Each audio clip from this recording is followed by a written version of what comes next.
Thanks, guys. Sorry it dropped out. It died. We're putting this one on private just for our church because I don't know how much we can talk about sex without it being weird for people. So we're taking it as a sign from God, ladies, that maybe we should just do this private for our church. So everybody's watching now is going to be from Iona. So I wanted to talk about the marriage bed and kind of the issues that I see that are very, very common in the world about it, and that would be pretty easy for people to fall into. I'm making insinuations about any. I'm not talking about anyone. I'm not talking about myself or anybody else. If it's ringing your bell, that's a God thing. I don't know. I just got it right because He had me get it right. It's not because anybody's ratting you out or anything. All right. So the issue with the marriage bed in marriage is that it's a huge component of marriage. People really don't understand how big it is, um, as far as the health of a marriage goes, and we have a lot of judgments about sex and marriage that are off, and that almost everybody I can think of probably holds these to a degree. And the way I see it is, it's almost like the purpose of sex is disguised behind the pleasure. Like, people talk about sex and they just go right to the pleasure component of it, like orgasm, boom, this thing, and their judgments about that. And so it's pleasureful. So it's kind of like, do I want it? Do I not want it? Do I want it? Do I want it too much? Do I not want it enough? There's like all these different components, and it hides the more essential nature of what sex is and what it's for and what it does. So I wanted to give a few statements that kind of point out what it's really about. The first statement would be, sex exists to create family, not just children. So back in the day, people used to say sex is for procreation, it's for making babies, which kind of left you in the place of, you're done having babies, maybe it's wrong for you to have sex. Like, why are you doing it? You're only supposed to do that for babies. So people went to the other side, said, yeah, babies are a nice thing that sex does, but sex is really for enjoyment. This is what they say, enjoyment between couples. And that is not actually primarily true either. Sex is for creating a sense of family. Sounds weird, but that's what it's for. And it produces children, and it's also enjoyable most of the time. I'm not going to guarantee that, but sometimes it might go off the rails. But it's so funny to talk about. But I can't look at Robert, I'll start laughing. He's just looks like he looks like a 2-year-old kid whose mom's talking about sex. He's like, are you going to talk about pee-pees? Don't talk about pee. No. But it creates family. What it does is, like, the idea is that when you come together as man and wife, the reason God gave you sex primarily is because it binds you together. It binds you together. That's primarily what it does. You don't notice it because the pleasure is so palpable and so overwhelming that you walk away and you go, wow, what about that orgasm, huh? That's what you thought about. But if you took the orgasm away from sex, and if you had sex, there was, that was blanked out of your mind, you didn't remember that part, you would look back at it and you would say, before we had sex, there was aloneness in our marriage. And then when we had sex and we walked away, and all of a sudden we're together again. There's something about what we just did that actually puts us together. Like, I feel like we're closer together. We're on the same team. There's a togetherness that comes out of sex. It's very subtle, but it's very profound. Like, if you don't have sex for a long time, you go weeks without having sex, this sense of separation, we're just two roommates working together, will grow stronger and stronger and stronger. And you have sex, and bam, all of a sudden, yeah, we're one team again. It could be a quickie that wasn't even that good, and bam, we're back together, and we're like, like that. That's what I'm saying, is like, the pleasure isn't the main component. Just like you're saying, well, we didn't get pregnant, so it doesn't count. Like, no, that's not really the main component. The main component is the togetherness that it creates. It was like God was saying, I'm going to give this to bind you together. And so over and over again, you can use this to pull yourselves together and bind yourself on a physical level with one another. And because you have now created family, two people are now one person. It creates this realm of family. This is what you're supposed to live in as a person. You're supposed to grow up under the umbrella of your parents' family, and then you leave it and go create your own by binding to your wife, and you create another one. Um, and God says, and yeah, so I'm going to give you kids out of this process most of the time, because this is the only place you should have a kid. This is the only place where a kid can grow up that's fair to the kid, is under this family, under this connection. But the reason God gives the pleasure is to get you to use the gift, because we probably wouldn't otherwise. We probably wouldn't have sex just for the togetherness. It would be way more noticeable. If you didn't have orgasms, you'd be like, wow, we'll feel kind of separate. And then we do this thing. This is kind of weird. And then after it'd be like, wow, I feel, you would only really do it to have babies, like intellectually. You want to have a baby? Okay, then we'll go. And it would be like doing yoga together or something. You'd just be like, okay, let's exercise. And then you'd be done. No pleasure. And then you'd be like, wow, it makes us feel like we're like one person a little bit, huh? It's like, yeah, that's kind of nice. But you probably would never end up doing it if you didn't have this pleasure component. Why?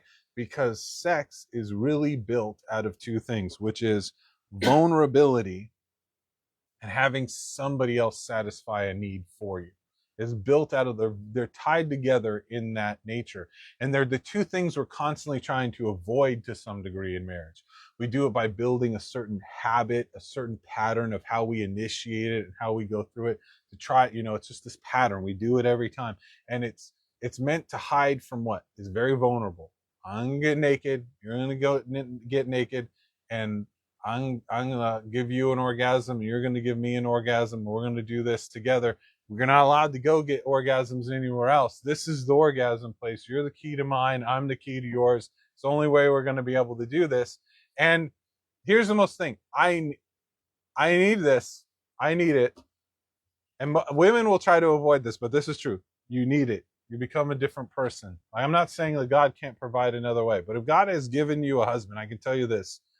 You become a crabby, unnice person if you're not having sex. Just like he'll become a crabby, frustrated, unnice person if he's not having sex. It's just like a little thing that's bothering you all the time. And so it's very vulnerable to go and say, I'm kind of like low-key miserable because I need to it's not even so like the orgasm's gonna be nice, but just I need to get this thing off of me. It's really annoying. And you're the only thing that can get rid of it.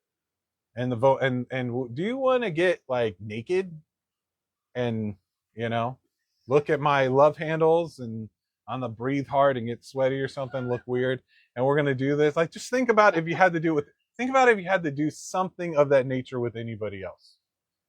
Like if like if Robert had had some sort of like headache that would slowly build up over time, and the only way that he could lose his headache is if both of us got naked and chased each other around in a circle.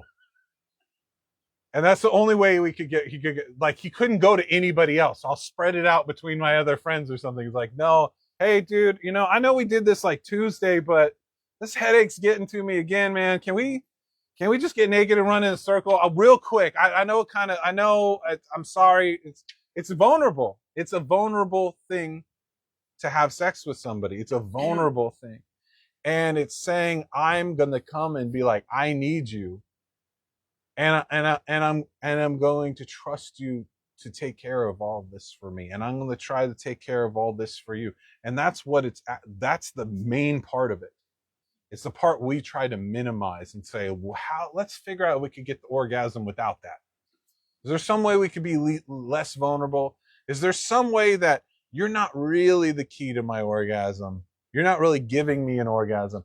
I'm just going to kind of rub one off on you. And you're just kind of there for that. Like, is there a way that I can somehow, like, people are always trying to separate this out a little bit because of it. But that's actually the core of it. Because the goal of your sex is not every time there's got to be a baby. And it's not even every time it needs to be this great, amazing sexual release. It's a cool thing to aim for. I'm not tearing it down. But the main goal of sex is, how together do we feel after this? There is something there that does it. And what Satan will lead you to in the marriage bed is either no sex or sex that is just masturbation with another person in the room with you. Like, think about it. God says, you know, it's gonna be awkward. Danny, don't go and rub yourself with your hand until you have an orgasm by yourself. It's not. It tricks you into your body telling you you're not alone. You're hell alone. That you're not with anybody else there. You're just bonding with yourself. It's weird. It's a weird thing. It's like you're making out with a mirror, just kissing yourself in the mirror. It's weird. Like maybe that you shave one leg so it doesn't feel like you're alone when you're taking a nap. You are alone. You're tricking yourself. It's weird. And so God says, don't do that, Danny. Here's the wife, and you can give yourself to her, and she's going to give herself to you, and she's going to give you an orgasm, and you're going to give her an orgasm. It's going to be fun, and there's going to be togetherness. That's the main thing. And then Danny goes, yeah, but no, I don't want to be vulnerable with her. So how can I make this somehow not that vulnerable? And imagine you just working it down. At what point is it the same thing? If you're like, yeah, babe, I'm not going to do you, I'm not going to really try to get you anywhere on that, but can you like get me some, just break up, like, actually, I don't even want to really do the intercourse thing. Could you just like use your hand? And you know what? You don't even have to move your hand. I will move your hand for you. At what point is it like, why is she even here? Just touch yourself. Like, there's a reality to that where a guy's like, all right, I'm just going to jump on here and do this and get it done. And the question is, what are you there for? You're just there because you're addicted to orgasms. It doesn't have anything to do with the purpose of sex anymore, which is togetherness. That it's not the biggest thing that you're not supposed to walk away and be like, oh, I felt that orgasm down to my toes. Oh yeah. It's not like for you, get the needle in my arm. Oh, I got it. I mainlined it just right. I hope that dope was good for you too, babe. And walk out. That's not what it is. It's not like, I hope you had a good experience over there. I know I did over here. It's not even about that. It's primarily about, I was completely vulnerable with you, and you were completely vulnerable with me. And I took care of your needs, and you took care of my needs. And when we came out of this experience, we started out feeling alone, and then we came together. And the more you have issues with that, you can almost predict it. If you have abandonment issues, you got rejection issues, you got perfectionism issues, you could look at, the more you have that, I can almost tell you ahead of time, you're not doing that. You're afraid of being alone, but you're afraid of trying to break that aloneness. So I can guarantee you're building some sort of routine, some sort of boundaries in that experience so that it is just the orgasm. It is just this, and it's lacking that vulnerability. You're not going to want to go there. You're going to have to talk to God about going there. And that's the weird thing. Christians will pray about everything else in their marriage, but they won't really talk to God about sex. And because they go, well, it's about an orgasm. What are you going to pray about that about? Well, I think you could probably, I don't know how big God would be. There probably other things to fish to fry first. But God probably would be like, yeah, I want you guys to have good orgasms and sex. We can work on that. We can figure that out. But primarily what God's going to do, first of all, is be like, the key to fulfillment in this thing is to fulfill the heart of it first. We can build everything else on top of that. But there needs to be this vulnerability. There needs to be this stuff. And you're going to go, what? We're going to what? You want me to talk to her about this? You want me to open myself about that? You want me to ask for feedback in these areas and do these things and be vulnerable and share this about myself and how I feel about here? And who knows what God's going to ask you to do? But that's usually where the problem lies.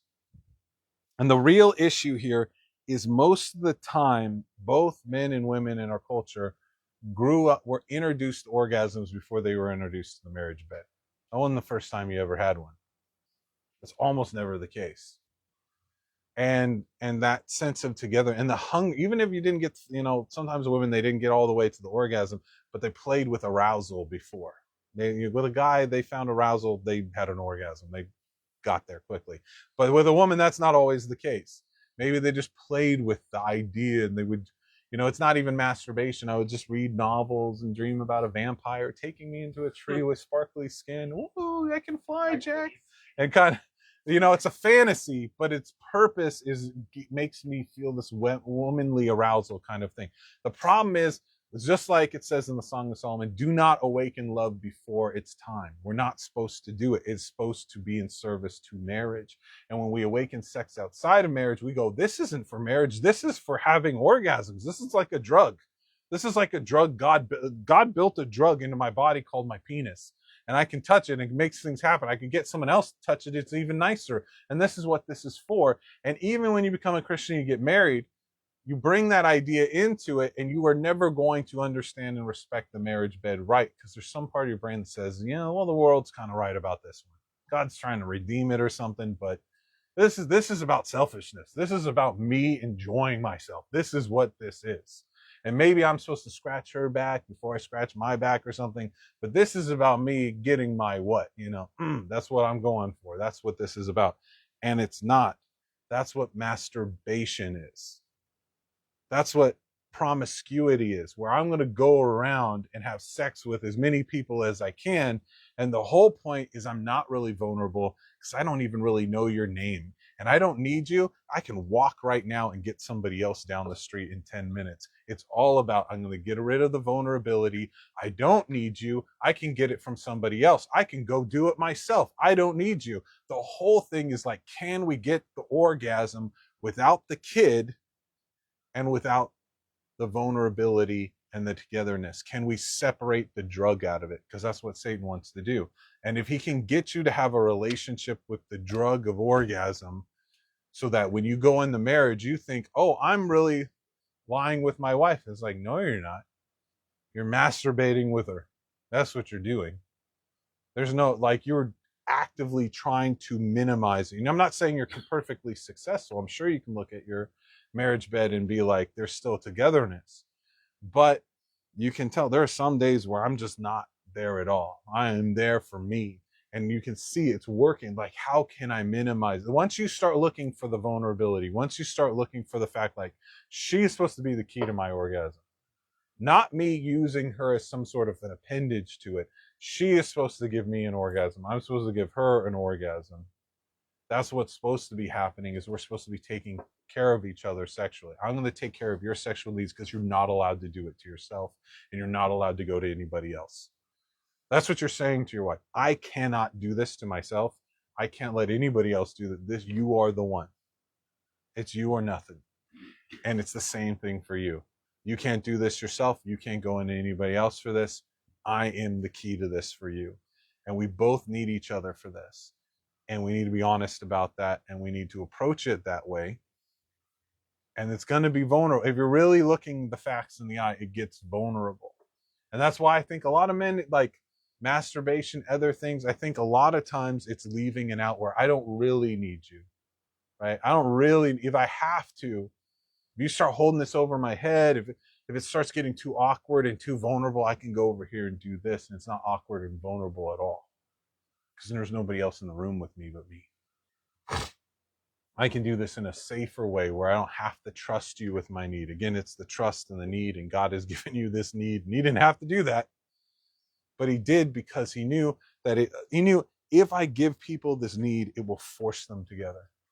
This man and this woman, they'll find reasons not to be together. But if I give them this need that they can only really satisfy in themselves, with each other, then it will force them together. And they will force them to face this. And what does Satan do with it? Masturbation, promiscuity, homosexuality, which is just taken completely in the other direction. Like, this is made to aim a man at a woman and a woman at a man, despite their differences, the forced togetherness. And they'll be like, we want this. For some reason, we compulsively want this. And it's supposed to do all that. And so Satan tries to twist that up every single way he can. That's what he's actively doing. And the message, so masturbation, promiscuity, all these things create suspicion in sex. And the suspicion is built on a central lie, which is that sex is a selfish thing. It's for self-pleasure. That's why you're here. That's why you think you're here. That's why maybe she thinks you're here. And this is the biggest problem that exists in marriage, is that idea. Because if sex is about what I'm getting for myself out of this and what you're getting for yourself out of this, then by definition, it's judgy. Judgment comes in the marriage right there. Is it fair? Am I getting as much pleasure? Is he just using me? What is she doing? What is going on here? She's holding it over my head. This whole thing can develop out of it because it's not properly structured. One of the big things I think that messes up both men and women's understanding of sex in marriage is we treat a feature that God built into it as a failure. Here's the feature. Men are very easily aroused and women not really so much. It takes them a while to get there most of the time. This isn't a complete truth. This is just how most people recognize the sign. They look at it this way.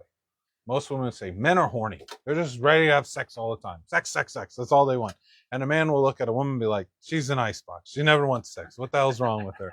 This is fun. Why is she having such a hard time getting it? What? Does she don't like it? What's going on? You always like it. What's wrong with you? And this is a key separation point. And we look at it the wrong way. We think of it as some sort of failure in the design when it's a feature of the design. What God did by creating us the way he did is men are supposed to be in the active position in sex. They're pursuers. This is the big, even when, I'm not saying even that men always initiate sex. Women should initiate sex too. But even in how a woman's going to initiate sex is come get me, big boy. There's going to be that energy. It's going to be, it's a seductive energy to get you to pounce on her. It's not going to be, her pursuing you. It's still going to be, I'm drawing him in.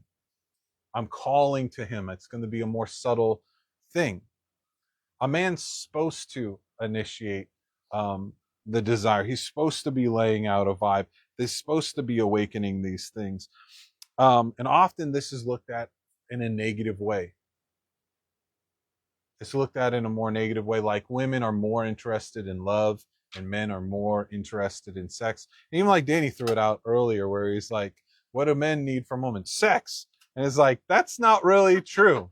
Women need sex exactly as much as you do. And in fact, Danny needs respect way more than he needs sex. Unless he's like, I will never be respected and I know there is no hope. So all I got is an orgasm to hide from my life from. That's possible to be hiding in something like that and elevate its importance extreme, just like with any other addiction. You elevate this thing to escape from it. But in reality, that's not true. We have this view that men, like, we love orgasms. We're like a monkey. We're an ape man. Oh, give me sex. And this is what a man is. And a woman's like, I am so above sex and I don't really need, sometimes I let it happen because I'm nice. But, and it's like this idea, I care about love and together. I'm more of in here for the snuggle at the end than having orgasm. Who cares about an orgasm? And it's like, you do. Like that, like it's an insane idea that doesn't matter. The real truth that I want to fully cut through, because even the way we look at it, like I'm saying it, describing it the way people see it, it's not the actual truth. Men are not more easily aroused than women. I don't believe that that's true. Men have more practice awakening their arousal than women. And you know why they have more practice? No, you don't. I can tell you. That's the wrong answer. The reason men have more practice awakening their arousal is because they're much more aware of what happens when they're not having sex. Not having sex, that tension, it's that background kind of irritation from not having sex that makes you a little bit grumpier and it's much more apparent to a man. A man is much more, it's not even that he's more miserable than a woman. A woman will be just as miserable if she hasn't had sex. You guys haven't had sex in 2 weeks. You're both slamming stuff. You're just irritated. The man will know why he is. He's known the whole time. I really need to have sex before I punch a hole in the wall. I'm losing it. The woman will think, I don't even want to have sex right now. I hate this guy. Why would I want to have sex? He's trying to talk her in. We're going to kill each other if we don't have sex. And she doesn't see it. She has no idea she wants sex. It's like a mystery to her. She's like, fine, okay, we'll do it. We'll have sex, whatever. I don't even care. And then she'll have sex. You're like, whoa, what happened? I feel so... She's walking around the next day like, I don't know what changed between yesterday. You don't? You don't remember what changed between yesterday and today? That's the difference between men and women, is a man knows that he needs sex. A woman lives in a little delusional world where that's not true, but it is. And then to some degree, it's almost like as a husband, you got to point it out. Be like, remember how you feel right now, babe. And we're going to go out and say, how do you feel now? Better. I feel a lot better. This is a primary component of sex, is that women tend to deeply underestimate how much they get from sex and how much they need from sex and how good of a thing it is for them. They'll easily say, oh, it's not that big of a deal or whatever. And a man doesn't. When a man starts feeling like, I really need to have sex, it's not like a man just walks into the kitchen and sees you in like frumpy pajamas and like, and goes, oh God, and like he's just aroused. I can't control myself, woman. What's wrong?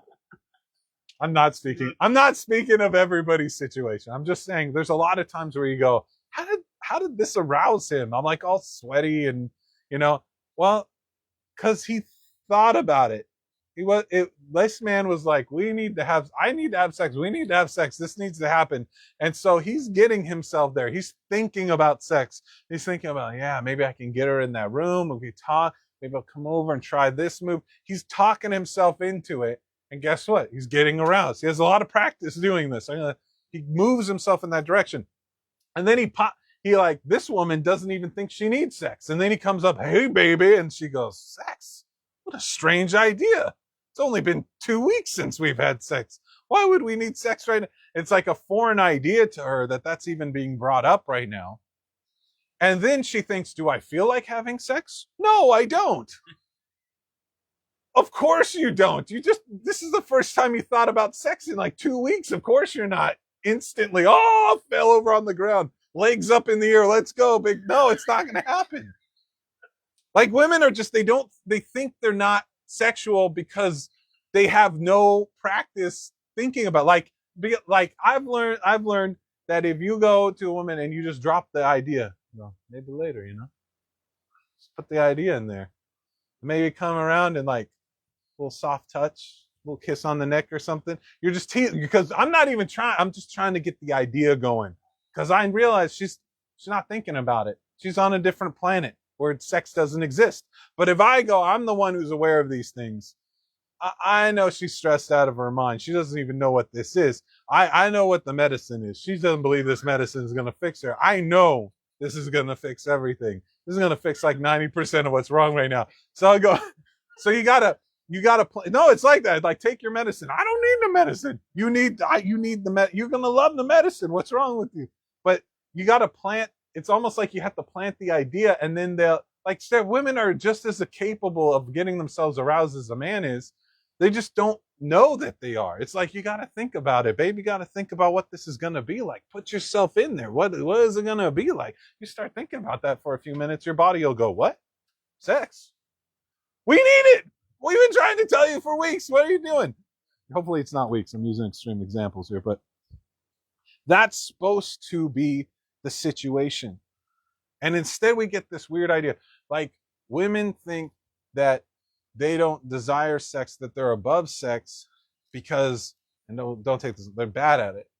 I'm not saying that they're bad at the actual act, but they're just bad at being aware of their need. They don't really understand the principles of it. Usually women in general, I'm not speaking for all women, but a lot of women just struggle to learn how to have an orgasm, how to get there. It tends to be something that they need a lot more. Like, there's never been a man who shows up and be like, I've had sex a lot and I've just never had an orgasm, and maybe I can orgasm, maybe it's something I can't do. Like, there's a lot of women that would be true of. They're like, I've never had it during the actual intercourse, I've never had it outside of it. Like, there's a bunch of things that fall within that category. And it's because it's not that sensitive. Why are they not sensitized to the need? Well, think about it. What if they were? What would our world look like if women were as aware of their hunger for sex as men are?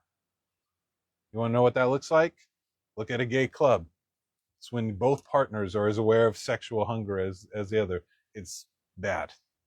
It's gross. It's addictive. It's too much. You need a counterbalance to it. There should be a man pursuing, and there should be a woman in this position, and it should be something he leads her into and entices her into, and awakens it a little bit. It should be that process. I'm not saying that a woman can initiate. She should be awakening to it. She should be learning herself a little bit more and throwing out vibes and initiating sex. That's a good thing. But I'm saying generally that's the case. Generally, this is a good thing. This is a healthy thing. And it is.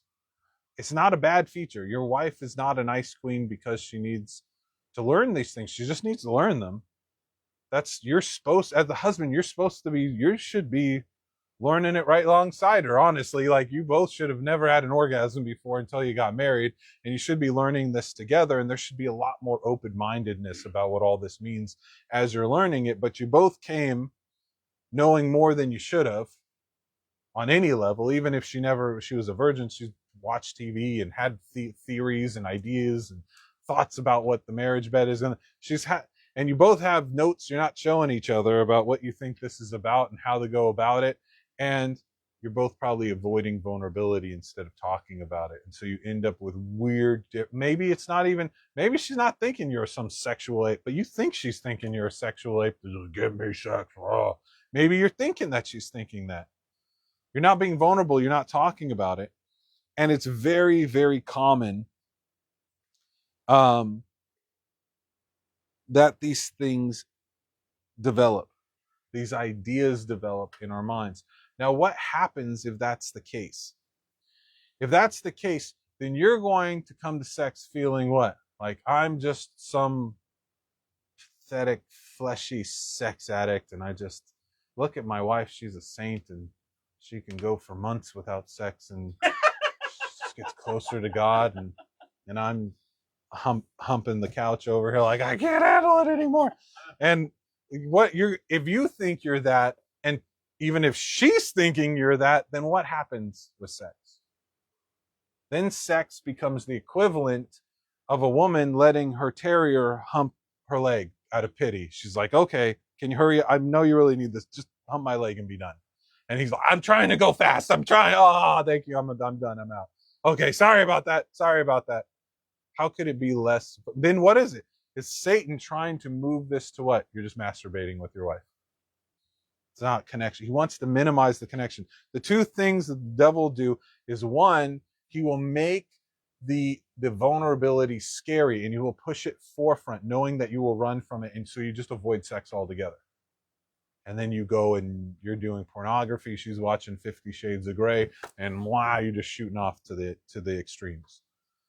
Two, he will have the sex be lame and infrequent and letting the terrier hump your leg. That's what it is. He'll let it be that thing. And most of that is built on a complete corruption of understanding. Just because your husband is more sensitive to the negative effect that not having sex has, just because he's aware of it, doesn't mean that you don't equally need it. That's like saying, wow, when we hold our breath, my husband realizes when we need to take a breath. If I held my breath, I just pass out and hit the ground. And so it's like, if we were holding our breath and he hit me like, take a breath, babe, it's time to take a breath. That's not him being some hungry monster or something for it. That's just reality. What happens is the man says, oh, I'm the only one who needs sex. I'm the only one who needs it. And it's an inconvenience. So what? Am I really working to give her end? No, because she doesn't need anything. I'm just trying to get it done and out of the way as quickly as possible. And then she's looking at it the same way. Yeah, we have sex. I don't really enjoy it that much. It's not that amazing of an experience for me. And all of that will kind of clear up and start falling away if you say the number one goal in sex is this. We don't have sex, we feel far apart. There's a physical part that's irritating, but that's an alarm bell to make us look at this and say, there's a loneliness entering into our marriage right now. 2 weeks without sex, I can tell you a couple things happen. One, you're not pregnant. tell you didn't get pregnant while you're not having sex.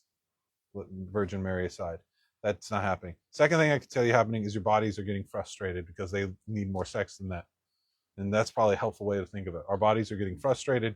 Your husband has a good communication relationship with his penis. He knows when it's unhappy and he's trying to take care of it. You don't have a good communication with your vagina. You don't know that it's like, help me. You're both feeling the same way. He's more connected to it than you are.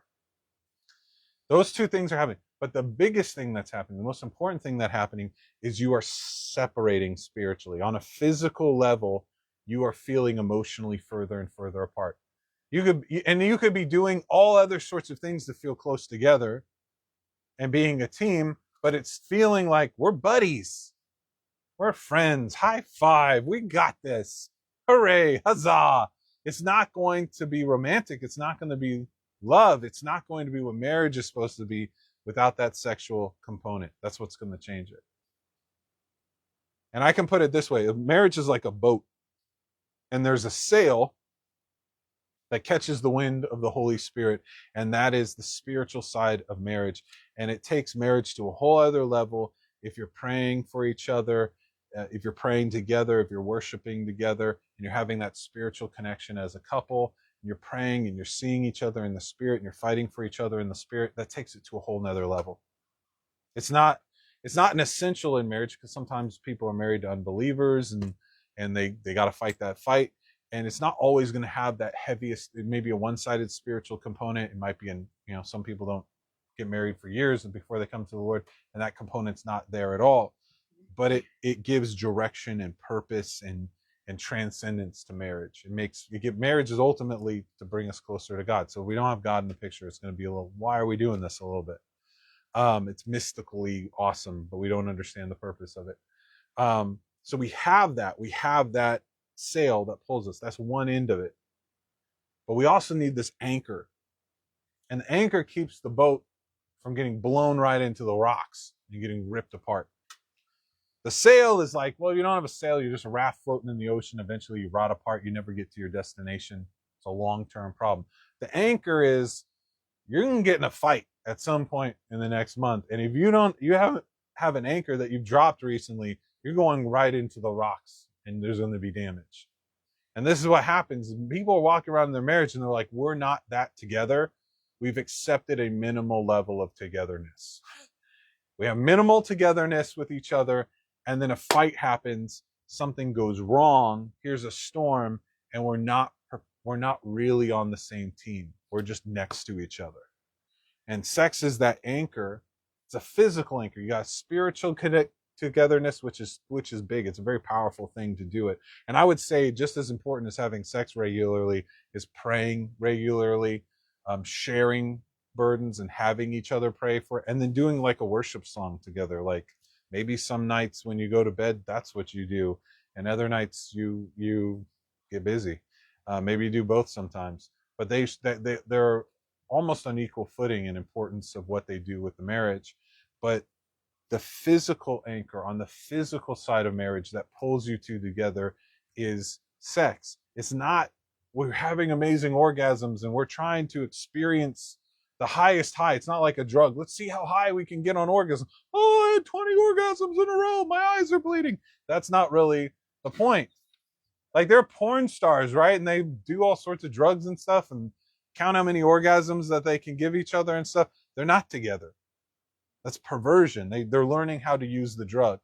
The drug is there to catch you. The drug is there so that you can't ignore them because it's just itching the back of your brain. There's some part of you that says, wake up, you're far apart. Have you noticed how far apart you're getting on a heart level? You need to come together with her. And it's a complete breakdown of the system. If you go, maybe I can have my orgasm. Maybe I can get, maybe the squirrel can get the nut and do it without really connecting with her. I can do it without the vulnerability. I can minimize this. That's like, okay, I'm really horny. But I'm not going to sleep with her. I'm going to go masturbate. Same difference. It's because you don't understand what it really is. The orgasm isn't the goal.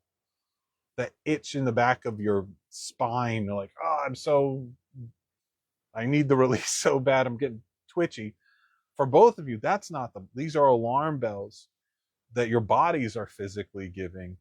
But if you turn in and listen to your heart, like, you are living your life so alone. You're not living like a married person right now. It's been too long. You need to come back together. This is what needs to happen.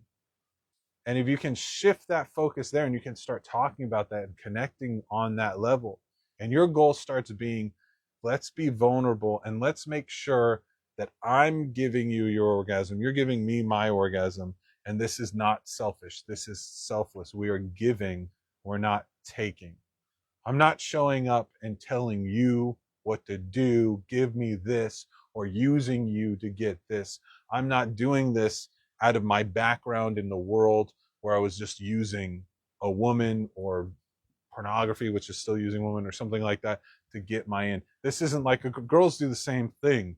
Maybe not, it's getting more common, but girls will do the same thing, but it won't necessarily be pornography. But here's a romantic fantasy. Well, that person doesn't exist. It might look less selfish, but it is selfish.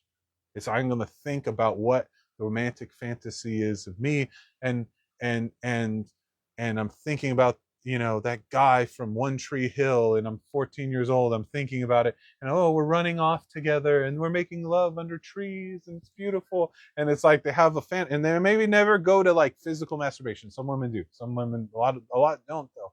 But it's the same thing where that is, they're wiring their brain and thinking about it as a selfish act. I think about what pleases me. It is not, you're supposed to come together. The first time you awaken those sexual desires, you're supposed to be in bed with your spouse, and your focus is 100% on what you're giving them. They're trying to give back to you at the same time, and it's crossing. That's what's going on there. And there's the vulnerability of it and everything else that's going on at the same time. But when it becomes selfish, and this is what the devil wants you to do, he just wants you to go inside your head. He wants you to like block out that person to the degree, try to get you to go think about something else or someone else or do something else in your mind. That's why he doesn't want it to, he wants to completely sabotage the togetherness. If he can't get you to go and take that to somebody else, then at the very least, he wants you to do it to yourself, even if she's in the room. Make this orgasm something you're doing to yourself. Make it something you can seal yourself off in, and you do it, and then you're off to take a shower, and you barely talk. And, it's just this thing where we do it every once in a while, and it's mechanical, and we have a routine to it. And all of that's about hiding from the vulnerability, which is something you should be trying to take deeper. We should be talking more. We should be opening up more. It should be the end of a conversation or the beginning of a conversation, and it should be opening up our hearts to each other, and that should be the primary focus. Obviously, there's for all of us at some point in sex, the biological pull is going to be overwhelming. When you're chasing, when that pleasure rises up, it's very compelling. God did it so we couldn't ignore it. Otherwise, we probably would have died out as a species, stopped having babies. It's too much work. I don't want to do this. If men cared about sex the way that women, if we were as detached as women, like we said, what if women were as into sex as men, in the sense that they were as easily aroused, easily aware of it? Well, it'd just be an orgy from continent to continent. We'd just be a debauched people. But if you did flipped it the other way, and men were as detached from sex as women, like, women still want men, even if they're not in, like, your wife might be like, "Oh, I don't really want to have sex, but maybe we could just like snuggle and talk a little bit." And it's like, she still wants you. She still wants to be with you, even if she's not connected with the physical sexual component in it. She still wants to be with you. A man is so mission oriented that he could just float off, man. He needs an anchor. He needs something to pull him back and say, you need togetherness with this woman. Because you could get so mission focused, so out there fighting for her, that you become detached from her in the process. And so sex it's a huge component. It's almost like the sacraments in the church, where it's like you need to be receiving communion a lot. It's togetherness with God. And maybe you're not spiritually sensitive enough to fully be aware of that component, but it's a necessary thing, So I think that's it's pretty profound. We both you and your spouse need sex. It's a real thing. It's a humbling need. He's not a dog, you're not a dog. Human beings, you have needs. God left you with this need to pull you together, and to give you this opportunity each time there's this pull. We're going to come together, and are we going to honor God in the way that we come together? Are we going to come together the way that He wants us to, where we're opening ourselves up to each other and we're being vulnerable? And it's so easy to hurt somebody in that situation, and men don't even realize they get hurt in that situation. But if your wife's looking at you like you think I'm a scratching post or something, and you're like, that's not what this is. I'm always aware of your need as I am of mine, or whatever. And or maybe you even buy into it and you think, yeah, I am a disgusting horny dog and I can't help my these things are incredibly destructive. What it serves in that situation is that guy's going to close himself up and he's not going to be vulnerable, and it's just a matter of time before he doesn't want sex anymore either, and then you're not having any sex. That's the ultimate goal of the whole thing to some degree. um and the flip side is just as true, that you know that if a man's looking at his wife and looking at her as being sexually deficient in some way, she's just not into it, she doesn't enjoy it enough. It's another one of those situations. You're not watering the rose bush. You need there's it takes effort, it takes work to figure out each other and understand um, how to be supportive in all those areas and how to make people comfortable in these areas. And it's incredibly vulnerable. I mean, I don't really want you to put yourself in these shoes because it's kind of gross, but to think about what it would mean if you were the woman in the situation having sex and being penetrated inside. I know it's too much, but the thing about it's incredibly vulnerable for everybody. But to think about that, and to understand the gentleness of that, and just like it's almost like you need an overwhelming amount of acceptance pouring out from both sides, just an overwhelming amount of I love you, I think you're sexy, I'm so into this, I'm so into you. And we try out something and it's just silly or it falls apart and something's not working right, we laugh about it, and it's free, it's playful. That's a sign that there's not too much of a burden on this thing. Nobody's feeling too insecure in this situation. We can explore this, but it's not a selfish exploit. It's not, can I take advantage of the situation? It is really focused on to get, and more than like, I think there is a connection with it where it's like to pursue the orgasm as a team in the right way can be a really useful thing. But I think so many people come to it as his and hers, and it gets weird. It's either like, I'm gonna give her so many orgasms and I'm gonna be the man, I'm gonna be so good, or it's like, or I'm just after my thing, and okay, I'm done. And that's way off. The main goal is there is a togetherness, and just if you pay attention, this is what I would say for both husbands and wives. If you pay attention the next time you have sex with your spouse, and you take a mental picture of how you feel about them and how you feel in yourself before, even if you're not really like, okay, I guess so, the Bible says submit. Times when even guys, it's true, it doesn't seem like there are times when guys aren't into it because we get into it, but there are times when guys are not that excited about sex too. There's a lot of other things on your mind, you're distracted or whatever. um but no matter whether you're super into it or not, just take a picture, mental picture before, take a mental picture afterwards, and realize, probably with you not really pursuing the right things, with neither of you guys really understanding the right way, you can still look at those two pictures and say, look how together we are at the end of this. Look at how God has pulled our hearts together. Like the day afterwards, like, I mean, there's relief from the itch or whatever of wanting sex.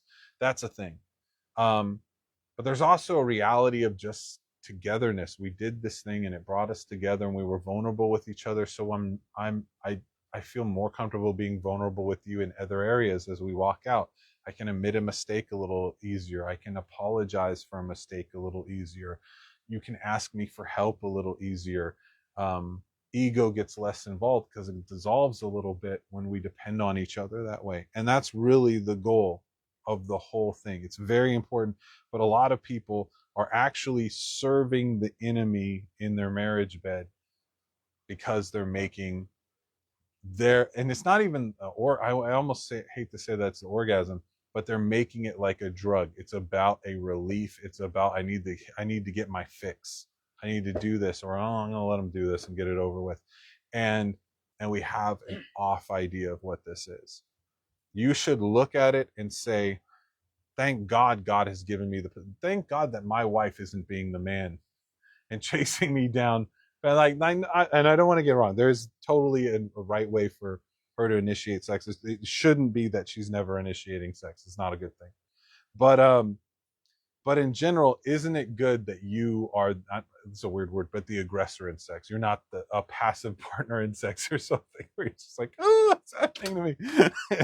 And it shouldn't be like that for her either. But can you imagine if it was like, they make jokes about like the woman who's too aggressive or too masculine or something, like, I felt like I wasn't a man. I felt like I wasn't the man in this. So thank God, don't look at your wife and go, man, it takes a lot of work to get her into it. That's the challenge. That's what you're supposed to be learning.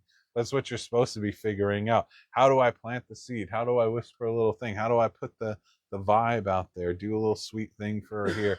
Because a lot of guys, they're at the end of the night, they go, man, I need sex. Probably shouldn't have got a fight with her. like it's something stupid where it's like, what are you thinking? Like there's some of it that's very helpful where it's like, okay, you have a plan in your mind and you're working it and you're like, all right, I'm going to be sweet to her here. And then I'm going to introduce this idea here. And I'm going to lay the red carpet leading right into this situation. And then the woman in this situation to recognize your man's not a pervert for that. He's in, like everything else in his life, he has the big picture, he has the vision, but you're supposed to bring the details. You're supposed to beautify. Do not leave this guy hanging and just be like, arouse me then. Don't do that. Don't be like, well, I just don't feel like it, and just like I'll be like, all right, babe, just see what happens. Let me kiss on you a little bit, see what happens. I'll be willing. I would be. That's one way to do it. That's one way to go about it in your younger years. But really, a woman should be learning that when her husband's saying, we need to do this, and this is what the Bible says too, that you should trust his intentions, and you should say, let's check that out. Let's find out if that's, and then you should be throwing yourself, you need to beautify this situation. He's an A to B man. This is going to be mechanic. He's trying, maybe throw some flower petals, light some, he's trying, man. This is natural to him. He is going to be the strength in this situation. He's going to be the not even the initiation. What's the word for it? He's going to be the impetus for this. He's going to be the thing to stir in the pot. But you got to bring the sizzle, honey. You got to get into this situation. You got to start opening your eyes, and that's vulnerable for the woman. It's much easier to pretend I'm not really into this than to try and be into it, and maybe you look silly. Maybe you try to be sexy, and it's just like, hey, baby, and you're just like, that was weird. We both break up laughing, and you try not to, and you shouldn't laugh because you're like, man, it's your, maybe in some sense it's her first time on that level. Like she's never tried to be sexy like that. She's kept herself pure.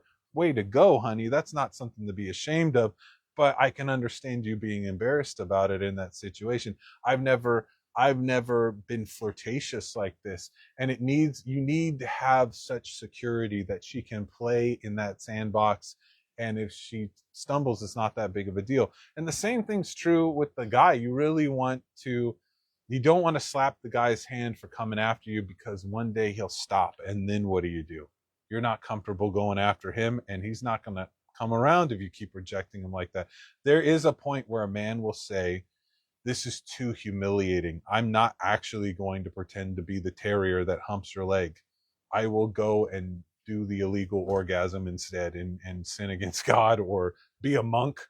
There's a certain age group where men are just like, yeah, I'm just going to eat. I'm going to eat and drink or do something else, and I'm just old and fat and I don't have sex anymore. I'm just dead down there. And part of it is just like, I don't want to go through this. I don't want to go through what it takes to get this. It's not worth it for me anymore. And there's a reason why God gives you this nice chunk of the marriage early on, when when both of you are at your most physically attractive, and so that you can learn what sex is with all the physical and hormonal helps that you can get. But that is not the core of it. And if you allow this sinful, twisted thought that sex is selfish by definition, this is the world's definition. Sex is about what you get out of it. And that's what it's for. And if you're a good person, then maybe like as the dude, I'm gonna make sure she gets hers, and I'm gonna get mine, bro. And that's what I'm gonna do. And it's like, you've missed the whole thing. The whole thing was for you to be together, and for that, and for the boundary between your heart and her heart to get as thin as possible, and for you to be one team sharing this life, the vulnerability that I trust you to take me to this place that you could just mock me and belittle me, and it's something I literally give to nobody else. Nobody else in the world gets to see this. In a perfect world, nobody ever has. And not that promiscuity and that stuff really compares. That's not, in some sense, that, I mean, in a sinful level it is, but in some sense that's not even real sex. That's just masturbation with somebody else out in the world. That's what that is. It's nothing. Sinful in the sinful sense is huge, it's horrible, it's a desecration of a great gift of God. But that's why, because it is a counterfeit of what this is. And so many of us have been trained in our world today. It's just another area where marriage and family has been under assault, is we walk into even Christian marriage because we're so prudish about talking about any of this stuff. And I understand there's modesty. You got to be careful. You don't want to be crude. You don't want to share information that's going to dishonor your wife or yourself or anything else. But at the same time, if we're so prudish to talk about it and we're not even teaching what it really is, then what do? You walk in with the picture that the world gives you. And it can take a long time to even look at that stuff and to be open to that stuff and say, God, you teach me what this really is and what you really. A lot of people is like the last thing they're ever going to talk to God about is sex. They're never going to go like, not really, you know? They'll talk about it from half a mile away as an episode. They're not going to go into that moment with God and be like, when I was about halfway through and she grabbed my leg or something, like, you're not really going to take God in there. You're going to flip the picture of Jesus around before you do. You're pushing his presence out of the room. And I mean, you got to focus on what you got to focus on. That would be weird. You don't want to be focusing on Jesus like that. That would be weird. But there's also a reality of Satan works very hard to be in that room with you. He works very hard to twist this, to put his demons inside of you in the midst of that situation. So you walk into that and it's always wrong. And you go, what are you going to do? And God wants to purify it. And like everything else, the light has to shine in the dark place, the places you don't want to show. You're worried that it's going to be something terrible or something wrong with me, something, perverse inside of me. I want sex. The women don't want sex. It could be any of these layers. And to let God peel that back, what he's going to reveal is not going to be a bad thing. He's going to reveal the heart of this, and it's actually this pure, wonderful thing. And you might not think, I'm just not that guy. I'm an orgasm guy. That's all I care about. That's all I'm into. This togetherness stuff is just some esoteric nonsense, and it's not. It's not, and it's not true of you either. That's just how deeply you've swallowed that lie. That's how deeply you went into the darkness sexually in your life. A lot of people were introduced to sex as kids. They were so young, and it was so twisted right from the beginning. And it was, other things were going on, and it's like giving a kid a heroin needle when they're 12 and like, oh, my pain goes away. I just have to touch myself. I just have to go and hang out with my girlfriend, and God forbid you're being molested or something, and that's all mixed up in it. But all of that is an attack and an undermining of what really is supposed to be going on inside of you. And just because you've walked yourself up, and I think this message is equally for men or women, and it's very easy to throw it to the other side. But there are so many men that are icy when it comes to the togetherness and the sex, and they do it by hiding in the physical. I'm gonna get this, yeah, give it to her, just like they're slamming through this thing and getting it done, and I'm not even talking about the speed of getting it done or anything like that. I'm just talking about they hide inside sensation. They hide inside the good feelings. They are disappearing from the woman that's in front of them, and they're hiding from her in the sex, and then maybe they crack a joke in the post, orgasm moment, like a little disperse the tension, and then let's turn on the TV or something. We're all done. Let's move on. And you can see it in yourself if you want to, and be like, I know that's not what you want, God. I know that you want me to be more vulnerable. I don't know how to do that, but I'm willing to show up. That is such a huge thing. As much as anything else we can learn in this, that is a huge thing in marriage, to start working on your sex life, if you want to call it, marriage bed, whatever you want to call it. And this, on the flip side, it's just as true. So often women hide, and it's almost like it's a false righteousness of something, of like, I'm not sexual, I don't like sex, and they're so avoiding the physical that allows them to be invulnerable, because I don't really like it, I'm just doing it for him, or I like it but I don't like it that much, and it's very natural, if you go through sex with that attitude, that you're not going to enjoy it very much, for one. And and number two, you probably spent your life doing something else mentally or whatever else to replace that, and to say, I need him, God made me to need him this way, and I need to be vulnerable and bring that need only to him. He's doing the same thing with her. Men don't usually have that hard of a time saying, I need to bring the physical need to her. But if you start connecting with the fact of the loneliness, that's how I would put it, the loneliness that builds up in you in between sex, and the release of that loneliness, and you lean into that. I'm not saying ignore the physical side, but lean into that. It's probably going to amaze you. And there's probably going to be a point where you want to turn and run away from it, because you'll be like, oh, that is vulnerable. That is vulnerable. I go there and I say something, or I hold her, I whisper something in her ear, and it's like, my heart is so vulnerable right now in this place. And it'll be really good for your marriage. It'll be really good for you. It'll be a really good thing if you went to that place with her. And the same thing's true for a woman. If you lean probably more into the physical side of it and said, I'm just going to dive into this, and I'm going to trust that he knows where he's leading us on that end of it. And to explore that side of yourself, that there's a lot of vulnerability that comes from just that, from just saying, I'm showing up and I have a need, and to really admit that you have a need, and to really be there and say, you're the answer to that. You're my one and only on this. I would say it's a deeply grounding thing in marriage. It grounds the marriage. It pulls you guys together in a way that if you don't have that, you're anchorless. You're just floating. And even if you got the spiritual stuff right, and I would say that that's of equal importance, that on a regular basis you are sharing what's going on in your life, and the heaviness of it, you're doing a share in prayer with your wife. Share prayer, and then probably praise, where you actually put on a worship song, or you have a quiet moment where you rest on the Lord, and you let him show you things and share things with each other.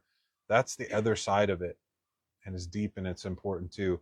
But it's almost like a balloon. The marriage is a string, and the balloon part is that, but this is the anchor. It keeps you from floating up and the balloon popping and it just being a string on the ground. So it's real easy for sex to be despised in marriage. It's despised because it's just this it's this gross thing that the men want, whatever. It's not looked at appropriately, and it should be looked at as something, primarily the purpose is it makes you family.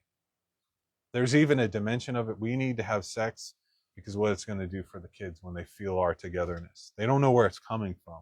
They shouldn't, right? But when we come out the next morning and they see us connected like that, there is something that is very necessary to that. And I think it's actually traumatic for kids when their parents stop having sex. We wouldn't think that, oh, it's gross or whatever. But that separation is tangible at some point, and it feels wrong to even a kid. They don't know what it is, but that's what it is. So if you put it in that standpoint, it's not this, if you haven't had sex with your husband in 2 weeks and he's knocking on your door for sex, you could lean into, he just wants it for this. And maybe part of that's true, but you also have to look at it and say, what are we doing to our marriage? Like, his body is his alarm bell that you've gone too long. He is your alarm bell that you've gone too long. And if you did it 20 minutes ago, the alarm bell's wrong. You're right. You calm down. Maybe you're being a little addicted. Maybe he's got a thing. Maybe he's got a little sex addiction, and he's using it for the drug aspect. But if you're looking at it and you say it's been days, then what are we talking about? If you understand that it's necessary, then it doesn't really matter why it's getting brought up. And if you get over that aspect and you're open to it, it changes things. Because I think one of the hardest things that I see in marriage a lot of times is the woman struggling with that, and then the man struggling with the fact of like, I just don't want to initiate anymore. I don't want to go forward. I don't, it's getting mechanical. It's getting weird. And of course, it's, unless she's beautifying, it is going to be mechanical and weird. You can do your best, but you're a man. It's going to be pretty cut and dry when you try to make a move on your wife. And, you can try, you can spread it out a little bit, drop some hints, but it's still going to, it's still going to be pretty blunt. You're going to slap your wife on the butt or something. It's not subtle, letting her know that you're interested is never going to be that subtle. But it is of a great danger in that situation if your husband's like, I'm not sure how much I want to play this game. I'm not sure, and it starts stretching out. I don't want it that bad. I'll wait till tomorrow, and you put it off for a day because it's not worth the effort. It shouldn't be that way. You should both be looking forward to being together, even if you haven't figured out all the details of everything. And I think that there's a lot to it. There's a lot of women that struggle with pleasure in sex for the vulnerability's sake, for lack of practice sake, and then there's often there's trauma. There's trauma, something bad happened in the past, and it's something that doesn't usually get talked about or prayed about or healed because it's so deeply private, and there is modesty that's necessary. And that's where, in all likelihood, as the husband, if you're not leading that process, she's just never going to get healed from that thing. Like, who else is going to talk to her about that? Who is going to be her teacher and her healer and leading her to Christ and something like that? If she's ever going to trust any man, anyone in general with that, it's going to be you. That's who it's going to be. So, and it's just, we have an attitude where we just act like we're not going to hurt each other in that. And it's so, I can almost guarantee you, I talk to most women about their sex lives and their marriage. I'll say, are there any injuries there? They go, of course not. Because they're thinking it's like laughing at the size of the dude's wiener or something. There's going to be some big, great, shocking thing that's going to be damaging someone. And I can guarantee you almost everyone will say that they're not. I can almost guarantee you that everybody has some. They have some injuries, some little slight, some little embarrassment. I tried to initiate and she said, nah, I don't want to. And you rolled over that night and were like, and there was an injury there, and you just act like that was not a big deal to you. Of course it's a big deal, because the surface of that story is, I just don't want to have an orgasm right now.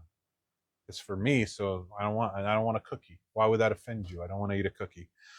But if you're the cookie, if you're like, will you accept me? I want to be together with you. That's what's happening on the heart level, whether you're aware of it or not. She goes, I don't want to be together with you. It's a different story. And it's the same thing with a woman, where if she feels that you're using her for your end, right? Then it's like, he doesn't want to be together with me. God won't let him masturbate anymore, and I'm second best. How terrible is that? There are all these other women. He can't have all these women. He's stuck with me because God sent him to me, and I've had babies and all these different things, and have physical issues, and he's just trying to get through it. He's just trying to.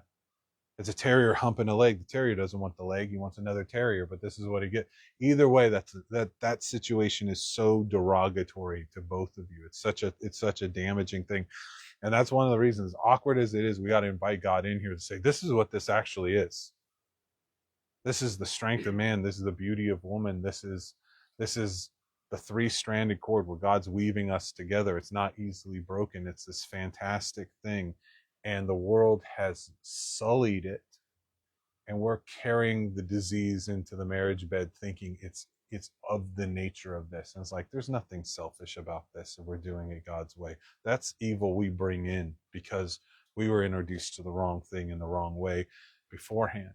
And if you don't think God can wash you clean and free you of that, um, you've been hanging out with the demon of that addiction too long. You've been listening to his voice for too long, and you just need to repent of it and say, I want to learn. I want to be, I want to have a virginal mind when it comes to this and relearn this the way I should have learned it in the first place. That I look at her the right way, and that I see her seeing me the right way, and that we walk through it the right way. And I think there's a lot. It's strange how much of marriage is tied up to these private moments that even in counseling, I can't really go. I don't want to go there. I shouldn't be anywhere in there. I don't want to get into too many details or anything. Obviously, if there's some big issue, like she's just angry, don't want to have sex, is like, okay, there's an injury there, or he's having issues or whatever, that sometimes you would have to go in a little bit. But you were like, nah, I don't want to know too much. It's like, that's a secret place. It's supposed to be.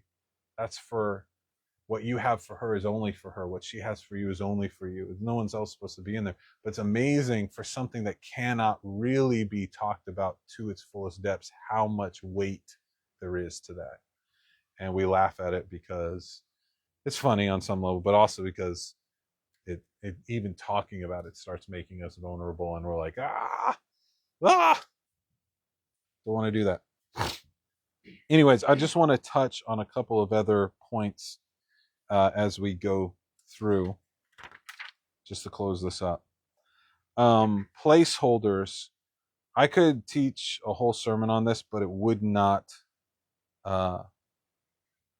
It would be just one example after another to be able to teach about placeholders in intimacy, because they can be so varied.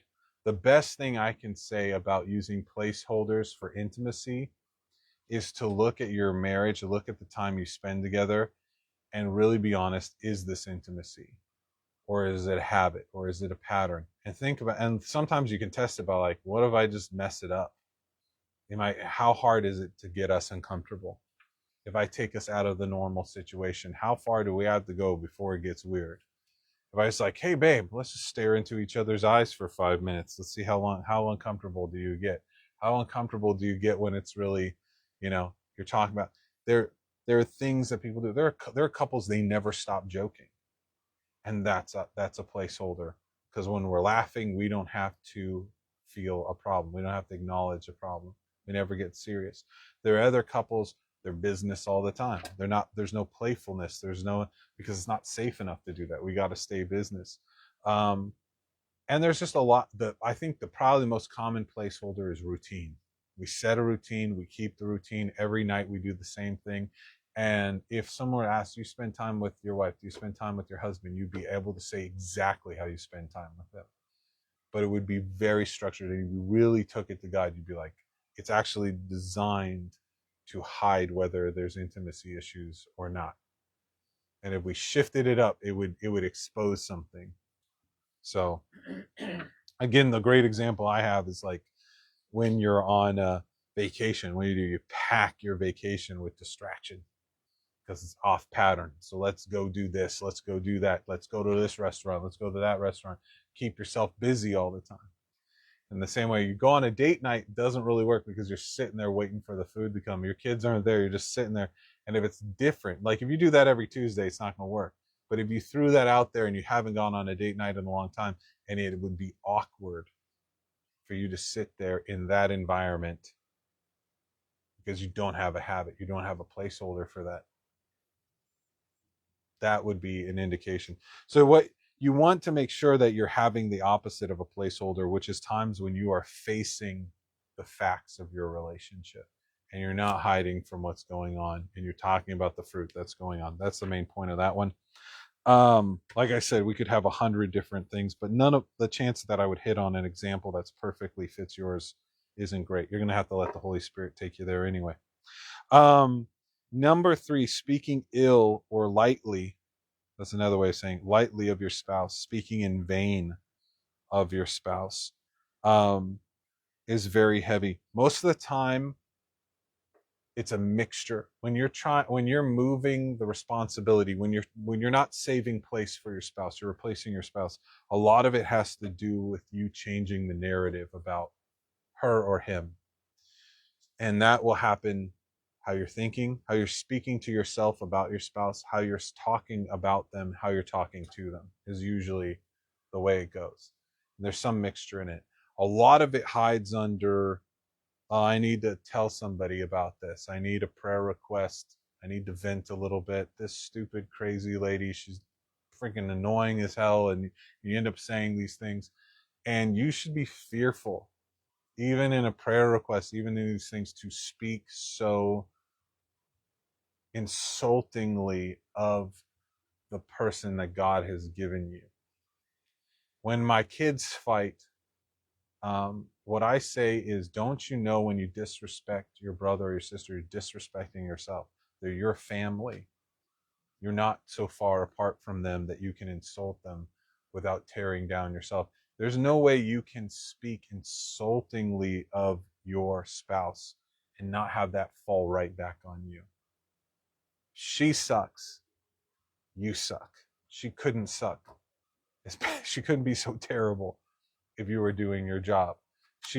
Part of her fruit is you. Part of that fruit is yours. And part, the woman, you chose this man. He is your man. You hitched your wagon to his star. If you tear him down, if you tear his kingdom down, you're burning down the kingdom that you're queen of. Like, what do you have left if you tear him down? But it's a very, very common thing to get sucked into. And it's why you're not dealing with your trauma. You're not dealing with your trust issues. And you're getting annoyed probably by stupid things. And it's a big grinding wheel of that, where we're not taking the right things. Like I said earlier, I think it's a very helpful exercise. If you talk to your spouse about this and say, let's make a list of 3 things that are like needs. And I'm not, I'm talking about really search your heart before the Lord. What are there things that I actually need on a daily basis from my spouse, in this marriage? For a man, maybe one of them is, I need to thank you. I need at least you to see one thing every day that you need me for, that I did, and that you're thankful for, and you express that in a way that lands. For a woman, it might be, you know, cherishing her on a similar level. And I love you might land really well, or noticing how she's beautifying something in your life. That might be something that's a need. I need this, or I need to feel sexually attractive to you. I need to make sure that that's being communicated on it, whether it's grabbing her butt when she goes to the kitchen. These things are, sometimes you just need to say them. You just say, I need this. I need to feel respected as a man about what I do, who I am, and what I do in this family. I can't go around and feel like you're looking at me like a little boy. That needs to change. It's a non-negotiable. I need that. And limit it to like 3 things, 3 things. You don't have to do all 3, but if you did a couple of those, 3 of them, and then you said the same thing with a want, something that be, this is really nice. And it could be something silly like, I really like it when you include me when you're making a meal. Include me in it. Put, plate the food for me. Or one of the things I could give for my wife is my whole life I always woke up to some degree of an anxious, horrible situation, and you're very vulnerable when you're waking up. Going to sleep, when you're waking up, you're very vulnerable, and I hate being woken up to stress. Somebody saying, "Are we this or that?" or "Where's the keys?" or something. Like, it's just not. It's jarring for me. It touches old nerves and stuff. It's not a necessity. But I would say it's really nice if I can wake up to a peaceful and welcoming environment. If the first thing you say to me when you see me in the morning is, "Hey, babe, how was your night? I love you. I made you a cup of coffee," and it's welcoming. So it's like little things like that where you go, these are necessities. There's only 2 or 3 of them. Here are some nice things that you could throw in. I'm not expecting these. I'm not going to be angry if they're not here, but man, they're going to make me feel extra loved. And here's some no-nos. Here's 2, 3 things that, it may not be fair, but they're landmines for me. Can you please avoid doing these things? It sets me off.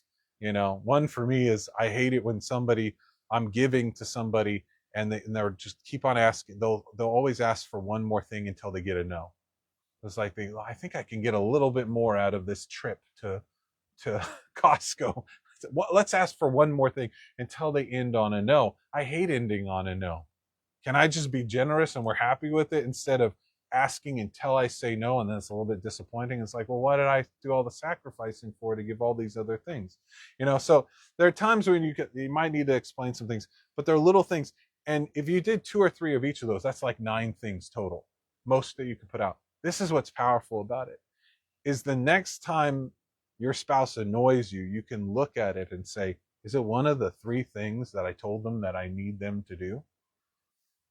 Like, man, why didn't she make coffee for me this morning? That would have been nice. And you go, wait a minute. If it's a big deal, I would have put it on, it would be in the top 3. I would have put it on the list. If it's not a big enough deal for me to be even, I didn't even remember it to put it on the list. How can I expect her to think about it? And if it's a nice thing, I can't get irritated that it's not every day. How many nice things have I been doing for her out of her nice list that I can be like, she owes me one or something? That's not how it works anyways. And maybe she doesn't. A lot of things is you get in an annoying mood. I'm annoyed because of everything going on in my day, and man, I'll find 50 things my wife or my spouse is doing that's annoying me, and then I can stop and say, wait a minute, is one of the 3 things? How many super annoying things do I get to have? Avoid this and avoid this. How many, like 30 things? What are you talking about? You have 2 or 3 that you go, I'm kind of messed up from my childhood. Can you please not do this? And they'll go, I'll do my best. I can avoid it, oh well. And then if it's not one of those 2 or 3 things, then either you need to change your list, you need to let it go. And there's a lot of times we have a distorted view of how annoying this person is, or how generous this person is, stingy they are, whatever. And if we actually had our expectations on paper and we could look at them in an honest way, we go, all this is a story I'm telling myself. And it's a story based on I've been complaining. I got in a place where I'm complaining about this person. And then I complained to my mom. And then I complained to my friend. And now it's getting echo chambered back to me. I try to say something nice about him. They're always going to come back. But I know he's like this. You need to be careful about complaining about your spouse, because you've just set the narrative for that person. You had a big crazy fight with your husband. You go talk to your mom about it and you tell him he's a freaking jerk. Guess what? You make up with him. You have sex with him. Oh, he's such a wonderful guy. You go back to your mom. He's still a jerk. You created something in her mind. She's going to be coming out of that narrative forever. So what do? Don't talk about your spouse unless it's something that God has shown you. This is the picture that he has shown you of who your spouse is. And specifically, this is stuff that you're allowed to share with other people. There are many things that God shows you about your spouse you're not supposed to share with other people. It's private. It's something that he gives you as a key for you, for their heart. And it's just a really smart thing to do. I think I slipped up on this recently, just in the sense that when you're around people and they're in a struggle, and they go, oh, man, it's just crazy. And you'll say something like, yeah, I know how that is, or something. And it maybe isn't necessarily fully true. Like it's true that everybody understands how that would feel. But the communication is almost like, yeah, my wife does that. Or you might even say that and you're like, but not really, not to that degree, but you say it for the sake of camaraderie in a situation or empathy in a situation. And that's how careful you have to be. That's how much you have to watch your tone, because it could be something that small where you're not even committally, just in a foggy kind of way agreeing, like, oh yeah, or you do some sort of, yeah, wives, yeah, women, oh wow, they're crazy about this stuff, or you start sharing videos of like, haha, I'll laugh at this joke because aren't wives crazy like this? And you're just relating to your friend because he talked about something like that. But as that narrative begins to build inside of you, if you're paying attention, what fruit does it produce? Negativity. You're getting into a place of expectation. I'm expecting my spouse to screw up. I talk trash on men because that's what my women in my family do. And it would be weird if I just sit there and say, well, I don't have anything bad to say about my husband. You know, he has his flaws, but really he's conquering them and he's doing a good job. And that would be so awkward. So screw what God tells me to do. I get into it and I don't even really mean it. It's not really even true. But I join in with the dish in the dirt. But then what happens is that has contaminated your picture of your spouse. And you come back and you hang out and it's just not good. It's not going to be. Your expectation will lead you to see things that aren't even fully there. To read in to things that aren't really there. She's against me. She's trying to screw me. That was disrespectful. She didn't mean anything by it, but you're so primed to see it at some point. Then you can't help but jump. You'll find yourself, you're jumping to conclusions, and then the person explains it, and then you're kind of backpedaling, but still trying to land it. You know, like, well, still, you shouldn't talk to me that way, or something. It's like, but really, how much of that was you walked into there thinking the worst of this person, and then the details came out, and it wasn't really that bad. Probably didn't even deserve to get called out, but you're in it now, and you got to save face or whatever, you know. And so if that's happening on the regular, you got to know my narrative in my head's wrong. I'm not speaking the truth that God would have me speak about this. I'm not saying you should lie about your spouse. I'm saying say what God says about her. He's going to tell the truth about what's wrong. He's not going to share with everybody. He's not going and dropping words of knowledge on some dude in Timbuktu about what your problems are. If it's not of service to you, he's not spreading the news. He's not grinding your face in it. And that's really how we should be handling it. God has a balanced picture of who we are. He's not going to sweeten, sugarcoat your problems, but he is going to put them in perspective of everything that you bring to the table, everything you are, everything that he sees in you. And the problem is when we're complaining, we're not giving the full picture. We're villainizing somebody, even if the facts we're bringing out are absolutely true. You're telling somebody about how your wife did this to you. You're not telling them about the sweetness of your marriage bed. You're not telling them about a bunch of things that make her the most wonderful woman in the world to you. It's not a balanced picture. And so there has to even be a balancing of the fact I can't share the highest heights of this relationship with other people. So to a certain level, I can't share the lowest lows either, because it will be a distorted picture of who this person is. I can't tell them the secret intimacies of how good it is, so I can't really tell them about, you know, the wildest moments either, maybe necessarily. So in general, it's a big thing that people aren't careful of. They just aren't.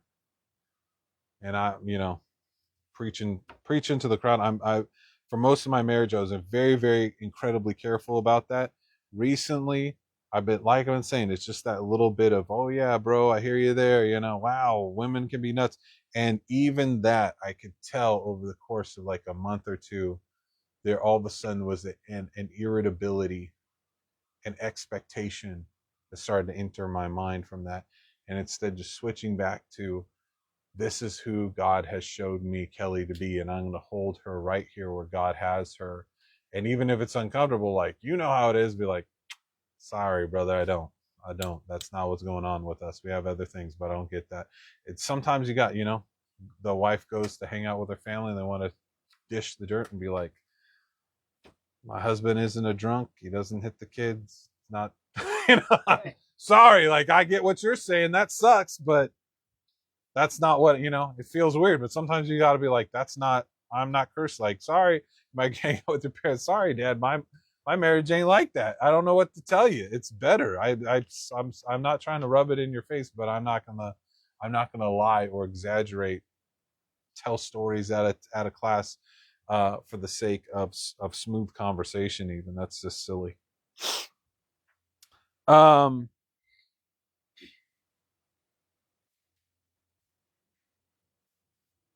yeah, and this kind of flows into um, kind of the two big. This is where you kind of see fights start to develop in a marriage, is what you could call nagging, and I just, to be cutesy, said tagging. But what I mean by that is women, when they start talking to themselves negatively about their husband or fault finding, they nag. That's what happens. The Bible speaks about it very clearly. Um, you know, it's like a dripping of water. Better to sleep on the corner of a house of a roof with a crust of bread than have a house in feasting with a nagging wife and all this stuff. It's very bad behavior. It's very horrible. You're just grinding away your husband's love and respect for you, and you're just nagging him all the time. You're supposed to be his counselor. You're supposed to be making him stronger. You're not supposed to be just death by 1,000 cuts to this guy.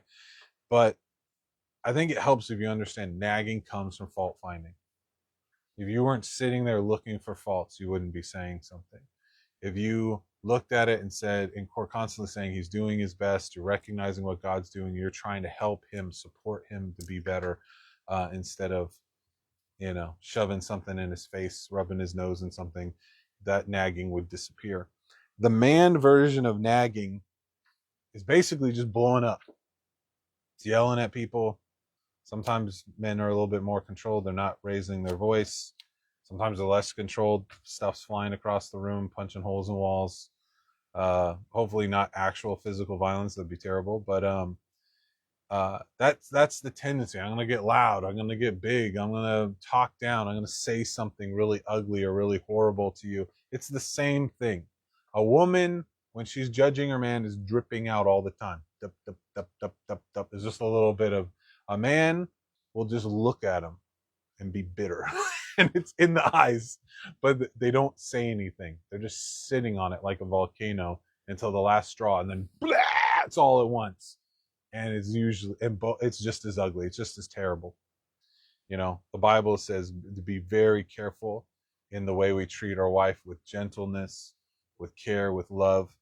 If there's a correction to be made, even a rebuke to be made, that should be something that's prayerful and God-led, and it shouldn't be, you should recognize when you blow up on your wife, I've been drinking bitterness for 2 weeks before this, and that's the problem. The problem is I couldn't control myself.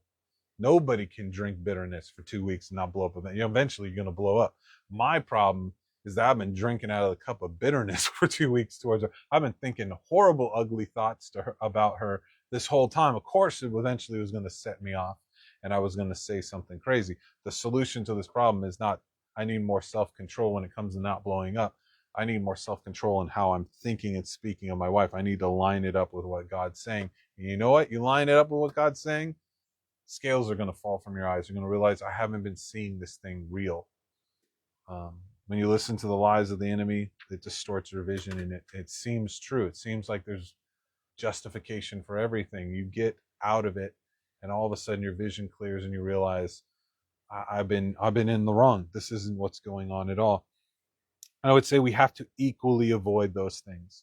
There shouldn't. I really don't like this now that I read it with the nagging and the tagging. Tagging doesn't do it right. That was cutesy, but nagging and blowing up. I don't know if that's erupting, the volcano phenomena. Just I'm building it up until I explode. That is those are two signs that you are not controlling the way you're thinking about your spouse. It's not coming from God at all. So it's just not. You're never going to get so full of what God has to say about your spouse that you're going to walk out and nag him for the rest of the day. You're never going to walk out of the prayer closet. I'm so full of the revelation of my wife. I think I'm going to throw up rage on it. What the hell's wrong? It's not going to happen. It's carnal. That's what it is. We shouldn't pretend that there's any justification for it. It's not about you controlling yourself. It's impossible for a woman to not nag her husband if she's just counting the faults. That's the problem. You need to change. You need to get in, read, Philippians 4. Get your mind off of that. Get it onto the positive. See your man the way God wants you to see him, and that will clear it up. Same way, your problem isn't that you can't hold it in long enough. The problem is you're drinking the poison. Of course, you're going to throw up eventually, and it's going to be all over her, and it's not doing you favors. The final point, we're going to close it up here. Final point, don't hate on their rest. Cultivate gratitude by inviting each other into each other's shade under that tree. I've explained this idea pretty well, so I won't really gild the lily here. It's a pretty simple idea, but it's necessary. It's just something you got to get into your head. There are separate jobs in marriage. They're very different. It's not that you can't, come together and work on a project or do this or that, but even on a project, it's going to be different. Men suffer from this. Men and women suffer from this. Let's redecorate. Let's remodel this room. There's clear lines there. There's the man job in redoing a room. He's going to be on a ladder. He's going to have a drill in his hand. He's going to be doing spackle stuff. And there's going to be stuff that is woman oriented, where she's decorating, she's doing things. And it's just very, very different. And if you cross that line the wrong way, so like, we're going to redo it. And now I'm on a ladder trying to do, no. Can you move it a little bit over here? That's not it either. Move it over here. And it's just, what's happening? No. There's one part of this that is either you should be on the ladder putting this here, or you should be leaving me alone and let me do this job. We talk about it. I'm getting the vision. I want your input on the vision, but then I'm going to lock in on this vision, and then I'm going to do this part. I'm going to get the structure, the big picture here and play. You're going to come in and do details. In anything, it's going to be that way. And I'm not saying it's going to be perfectly the same for every couple, but there is going to be something that is the rule of thumb for you guys, where you're going to be able to tell, and you should just learn from it. You're going to do like, oh, we redid the carpeting, or we redid this, and you're like, we bought furniture and it was just horrible. But we went to get furniture and it was just like, I want this and I want that. They're just wrestling over things. And you figure it out. You go, okay, what I needed to do was say, this is what I need my furniture to do. I need the chair to recline like this. I need a cup holder. I need it not to be made out of a fuzzy material that makes me sweat. And then and be like, okay, those are your boundaries. Now go find something beautiful that will, be wonderful. And you find the line, but you got to learn from the failures, and you got to update it, and you'll work it together. So there are places where these gifts kind of come together. But generally speaking, there's going to be a lot of stuff where it's like, that's her job, and this is my job, and you figure it out and you allocate it. And the worst thing that you could do is be a man who's taking out the garbage and cussing under his breath. Why the hell am I the only guy who takes out the garbage? Why? Because you're the freaking man, dude. That's why.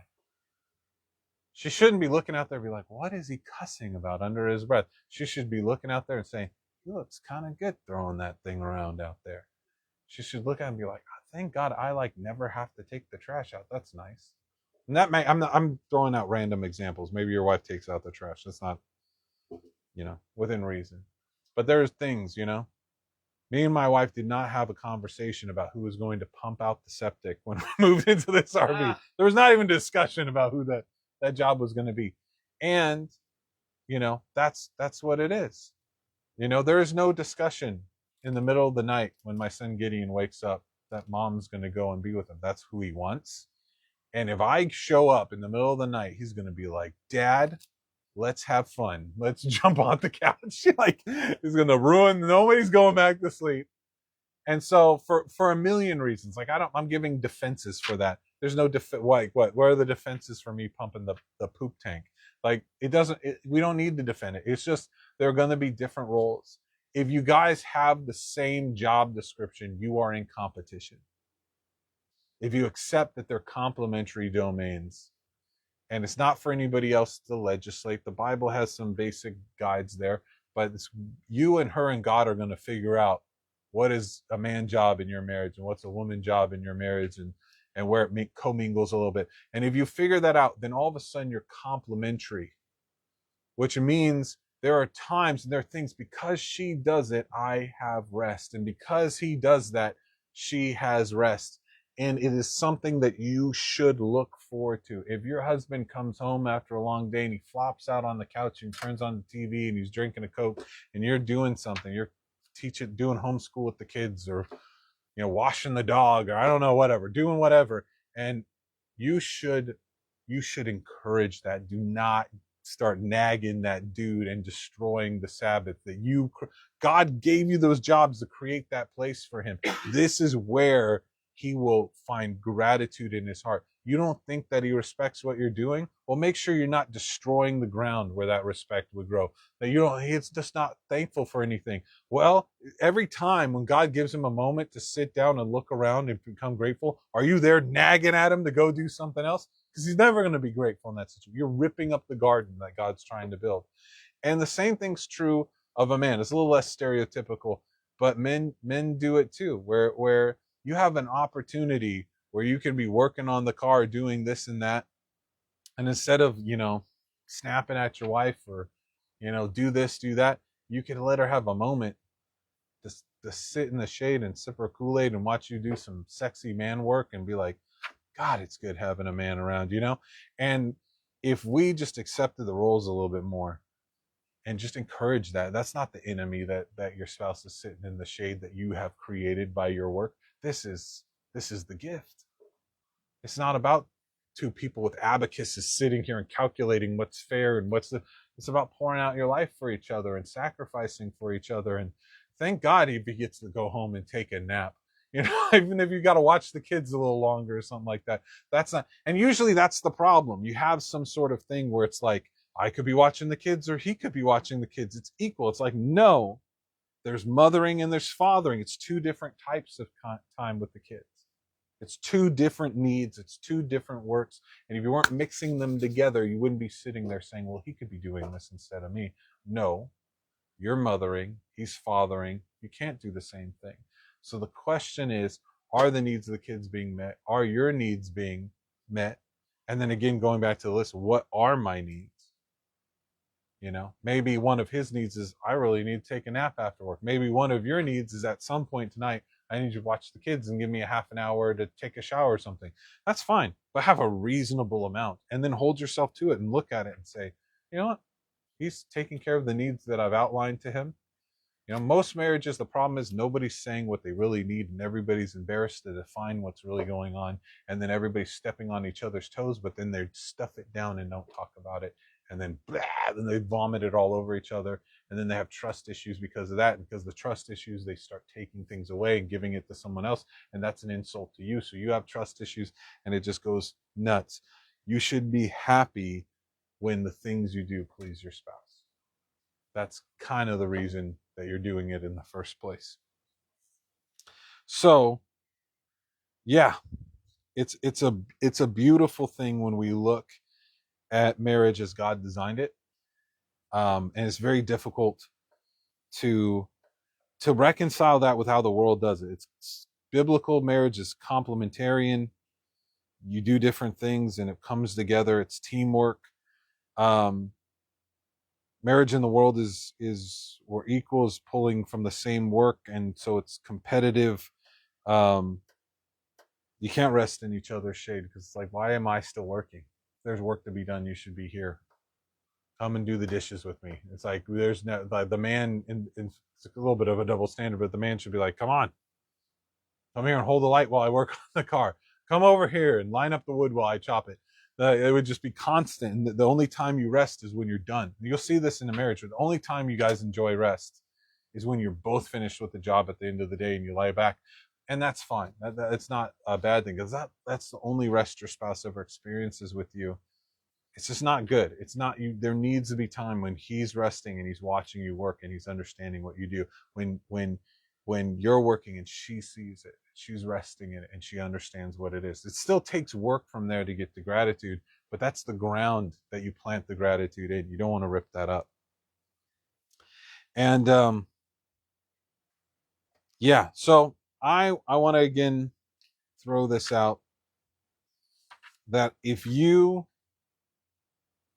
could almost pick one of these at random, but let God guide you as much as you're able to hear him. And if you attacked one of these issues in your marriage and said, I'm going to start doing this, I'm on the lookout for places where I replace my spouse, and I'm not going to do that. I'm going to protect her place from now on, and I'm going to encourage her to do the same for me. Change your marriage.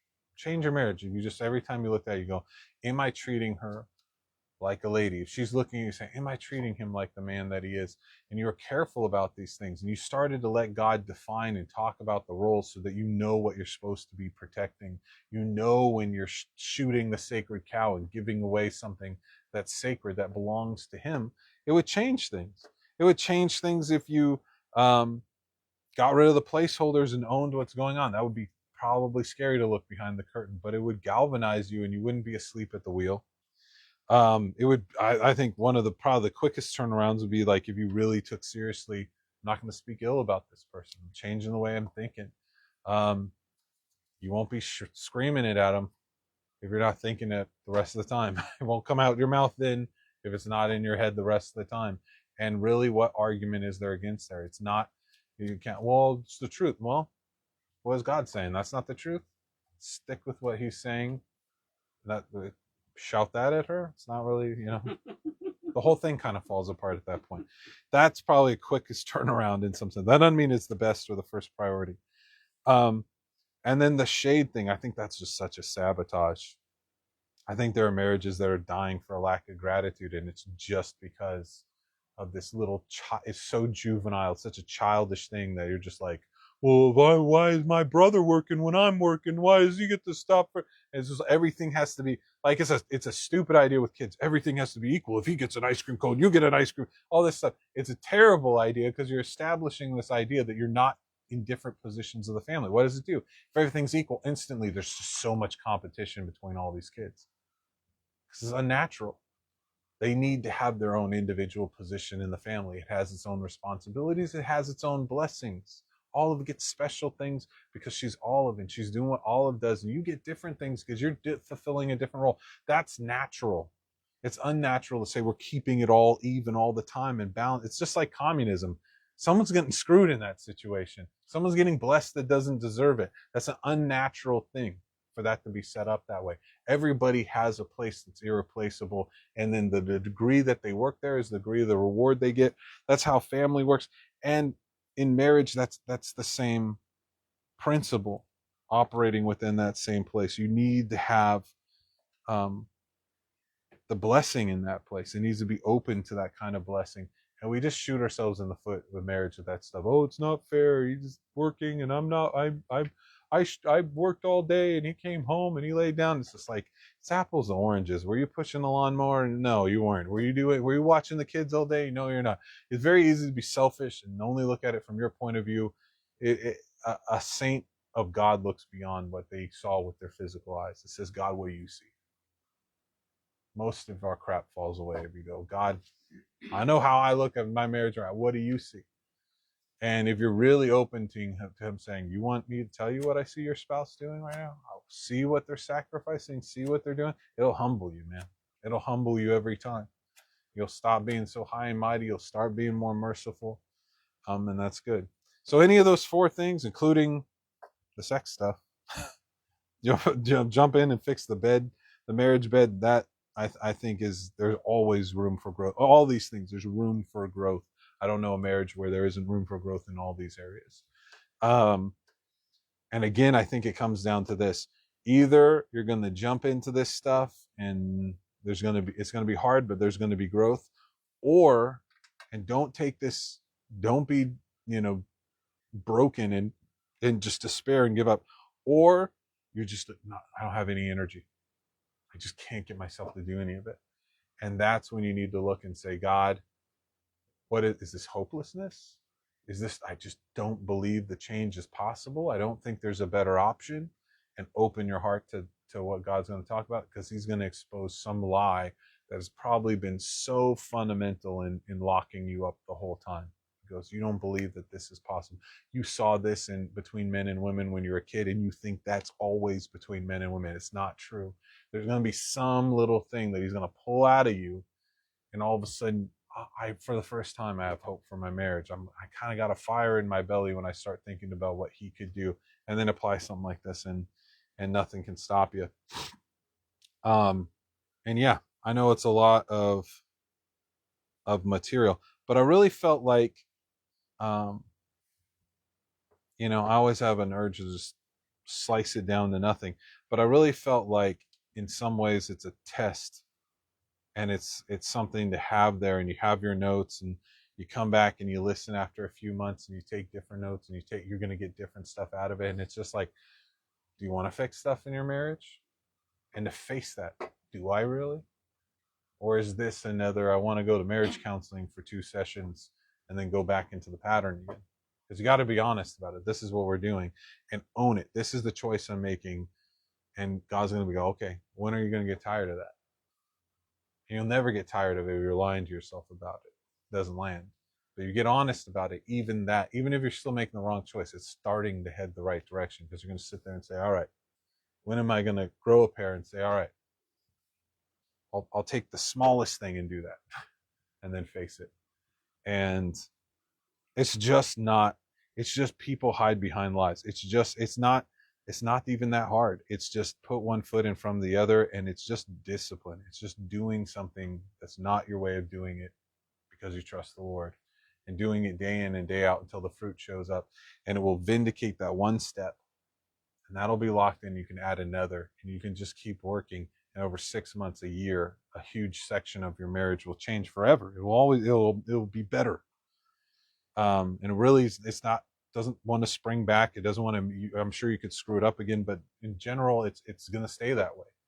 And I think the biggest thing for people is to realize, I'm looking for an excuse, not an answer. I'm looking for an excuse to say, it's not my fault. It's not on me that it's like this, and just stay here. I'm trying to get out of the guilt. I'm not trying to actually fix the problem.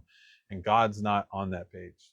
He don't want you to feel guilty, but he's like, there is nothing wrong with you. There is nothing wrong with this woman or this man. There's nothing wrong with how I made marriage that cannot be fixed in this situation if you will do what I'm telling you to do. And again, we're putting our energy in the wrong place most of the time. So that, and I would really encourage people, go through the Bible with a highlighter, grab the verses, like this is the New Testament, not a lot there. Go through this and highlight all the verses that are openly speaking about marriage. You're going to have like 2 pages of stuff if you put it all together in one. Sit down and have some time with your spouse, with your wife, where you just read those verses and you go, what's that? What do you think it means? Because a lot of us, even, I know you do submission, you may have preached on this stuff, but when was the last time you and your wife sat in submission to the words of the New Testament, to the words of God, speaking about marriage? It doesn't say a lot. There's a framework here. It's very minimal, and to sit there and say, are we in agreement about what this means with each other? That's part of it. And is this what God's saying, or is this? And what is the fruit? Does this fruit of we're getting this interpretation right, or is this the fruit of, we're talking about submission, but is this the fruit of a godly submission, or is this the fruit of what I think submission is? And you got to make yourself honest in that situation. It starts with you and your wife sitting down and looking at that stuff. Everything that has happened in my marriage, that has helped my marriage, started out with me and my wife talking about scriptures about marriage and saying, well, what do you think that means? Oh, geez, it kind of sounds like I'm supposed to lay down my life for you, and you're supposed to do what I tell you to do. And it's like, yeah, that's what I hear too. And like, well, we don't really do that. And I go, yeah, yep, we're not really doing that. Well, let's pray. Maybe there's a step. Maybe we could start doing that. And being open to getting God's interpretation. It really is like God, the instructions are there. There's not a lot of them. It's just, we do it the world's way, kind of unapologetically. And we'll put enough, like anything else, like we'll do church and we're like against abortion and against this. For everything else about this church is utterly worldly, but we trumpet the 2 things that we do right to vindicate everything else. It's like, that's not the vindication. The fruit's the vindication. If the fruit's not changing, you need to go back and keep talking to God about it, and stop having the token thing that's right about your marriage. We'll do this. This is the token righteousness. It's like tassels on your robes. It's not, yeah, Moses said to do that, but you have ignored the weightier parts of the law, right? It's the same thing where it's like, you have to be more hungry for God to be glorified in your marriage and for the fruit to show that than for the appearance of it. God isn't pleased when you fool everybody into thinking your marriage is good. He's pleased when your marriage is good, and you will be. And that, we're probably not fooling as many people as we think anyway. So I'm going to close this up in prayer for this. Thanks for your patience in going through the material, and thanks, if I can thank you for this, if I can be bold enough to expect this of you, thanks for not allowing it to discourage you in where you're at in your life. The marriages that I know of in this church are spectacular. In the fact that God has brought the people together that he wanted together. that God led people in choices like that. That's such a better setup than most of the world has. Um, and that repeatedly you guys and your spouses are going to God to the level that you know how to do it. Not everybody's at the same maturity level, but to the level you know how to do it. And that there's a great deal of trust. In fact, we're all on this property, huge degree of trust. And again, I think most problems in this area are based in hopelessness, based in old lies, just not seeing the writing on the wall. And if we can show up with God and say, I'm ready to take a leap of faith, He'll pull the lie out of your heart. You'll see light on the horizon. He'll encourage you. You'll take a baby step. It'll bear fruit, and you'll go, I like how this tastes. That's worth the effort. It's like gardening or something, or working out. Oh man, I'm starting to get a return on this. And you keep investing, and it's something that catches fire with couples, and one will be excited about the other. And again, when you are learning and walking in marriage right, it will lead you deeper into God. It will lead your wife deeper into God to learn how to be a better wife. If she's struggling with being closer to God, that will lead her into it. There's few things that are as powerful. When Paul's talking about men and women, he's talking about how Eve fell and all this stuff. One of the hip crazy verses, he says, "Women shall be liberated through bearing children." And go, what does that mean? And it's what it's saying is motherhood. There's this pinnacle of femininity when it's done in God's way that brings a woman so close to God. It's like there's so many women that become mothers and miss that. There's so many women that become wives and miss that. And again, it's because we're twisting what all these things mean. Satan's just twisting them, twisting, twisting. So also that's a huge encouragement. If you're like, I want to lead my wife closer to God, or I want to lead my husband closer to God. Um, the Bible it gives us the answer. It's just not an answer we usually pay attention to. When the Bible says, but Bible doesn't tell women, go preach the gospel to your husband, your unbelieving husband. It says, be a godly wife, lead him into godly um, headship by being submissive and putting him on the spot. Lead me. And all of a sudden, he's going to start seeing God in the midst of that. And a lot of times it's the same thing. What do I do to lead my wife to Christ? Be the bridegroom that Christ is to her.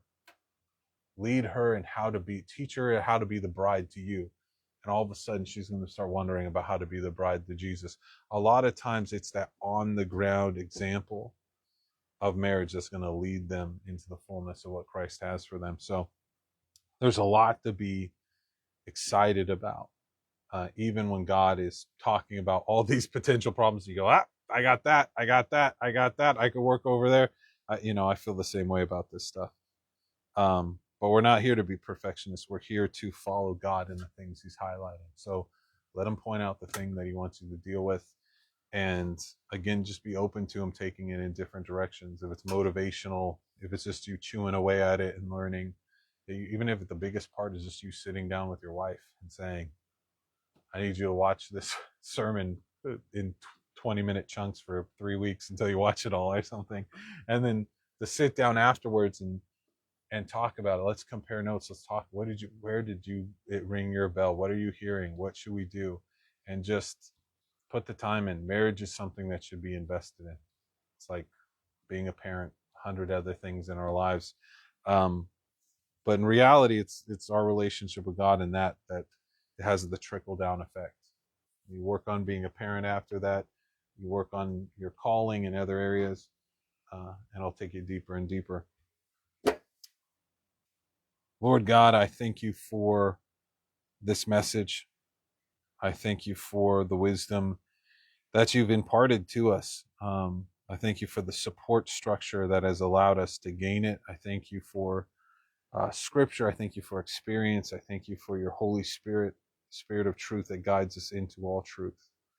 I thank you for all the situations by which you bring us to humility. I thank you for the gift of humility, where we get comfortable in our smallness before you, your greatness and your wisdom, our inability to do anything of merit, to bear any fruit apart from you, that we would lean into that we'd lean into our dependence upon you, upon your wisdom, upon your strength, upon your love, that it would be the love in our hearts. God, help us to be truly grateful and truly reverent of the things you've blessed us with, that we would rightly honor you in the way that we receive the gifts you've given us, especially our spouses, our wives, our husbands, and our kids, the friends you've put in our lives. I'm so grateful for the brothers and sisters I have in this place. That all this would strengthen us and lead us to a greater relationship, to a deeper and more faithful and more inward and intimate relationship with you, Father, through your Son. In Jesus' name we pray. Amen. All right. Thanks, guys. Still got one.